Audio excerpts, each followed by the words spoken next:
Allegedly, if I had it my way, bengizothi abantu be-MK they must stop entertaining EFF people, especially uZizi.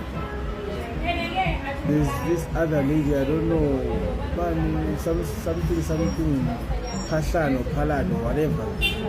They must stop entertaining them. Those people, they think they can bring MK down, but it's clear they can't. They won't win this battle. You see, even right now, I'm yet to meet or to come across a video that talks about that EFF, NPA or whatever that they were doing. Personally, I don't even know what they are talking about. This other one was asking about us not trending. Why are we not trending? If we say we are the talk of town, whatever that she was asking. I'm sure she's not familiar with social media. That's why she was asking that question. So, our faith MK, if they were I think you've shown South Africa that you can do this thing. And out of the people that were there at stadium, more than 50% financed themselves. So I don't want to talk about issues that we encountered going to Emabhida, but I just want to tell you guys, you've outdone yourself. I'm very grateful. The event that we had at Emabhida, it was the best event. With all the things that happened to sabotage us, but we still made it. The stadium was full, in and out. There are people who ran away ngaphakathi stadium because it was so hot. There are trees outside. There is so much shade outside, so they went outside the stadium. But in the stadium, we are not bothered. We are not worried. We did not feel the stadium as the EF people are saying.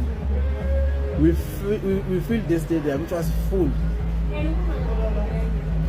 And I'm very happy, guys. Like, I don't know, I'm over the moon. So that's why I'm saying, if we're going like, we've shown we are no match. If EFF was to encounter what EMK is encountering, will they make it? Will they survive? I'm just asking myself that, the MK without Imani, but we made it without anyone helping us, but we made it. Leah best the year for me, it was the best. So because vele sonke sine right ukukhuluma futhi eyethi imlomo ukuthi sikhulumele noma yini, but nje thina ama MK besilapha eMoses Mabhida sihambile eMoses Mabhida sayi round sayibuka yonke lento ebeyenzeka lapha. So sihappy ngale ndlela xa kokwenza siyazi nje sikhatheleke because sizwile thina-ke nje from Friday akusinto ukuthi mhlambe sikhuluma indaba yokuqala kwe-event from Friday, Saturday, yesterday thina khanye siqeda yonke into namhlanje. So yeah, but I'm happy bantu be-MK bafethu, siyabonga kakhulu ukuthi masimemeza lana sinitshela yonke into esinitshela khona niyasilalela.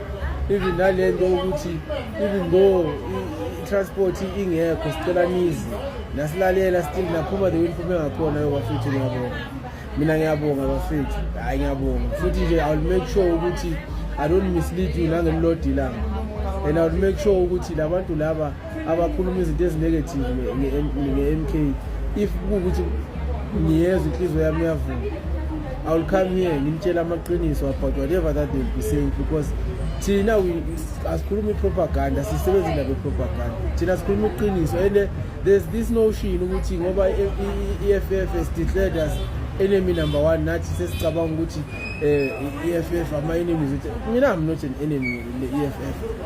So ngiyafisa ngathi nani ma MK ngayiyeka le nto le. It's fine, but let them fight us. Because vele bona they are fighters. Ama fighters. Let them fight us. But thina let's not fight them. Let's not do that. That's what I'm asking. So ngiyabonga bafethu everything eniyenzile this weekend. Wow. That's all I can say. Wow.